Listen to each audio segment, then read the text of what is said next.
everyone, welcome to my channel for learning with Deepika. So today we are going to do the sound of T.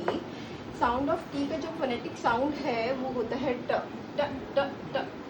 तो हम ये बोल सकते हैं कि T for top, T for toy, T for 10।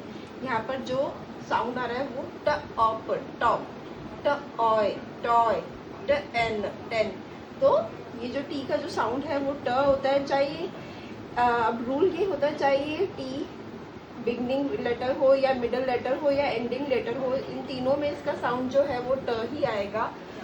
अब for example in the case of top, यहाँ पर टी बिगनिंग लेटर है, बटर यहाँ पर टी मिडल में है, and for example in the case of cat यहाँ पर टी एंडिंग लेटर है। तीनों ही केस में टॉप बटर कैट, तो ट ही इसका साउंड आ रहा है। अब ये टी चाहे सिंगल हो चाहे टी डबल हो तो इसका साउंड ट ही आएगा। अब ये है कि जब ये टी साइलेंट कब होता है, ये साइलेंट कभी कभी ये टी साइलेंट हो जाता है।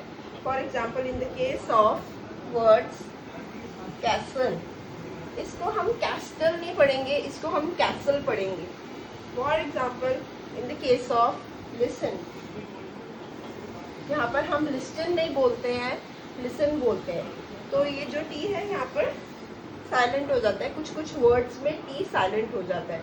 तो अगर आपको ये वीडियो अच्छी लगी हो तो ज़रूर लाइक करें और चैनल को सब्सक्राइब करें।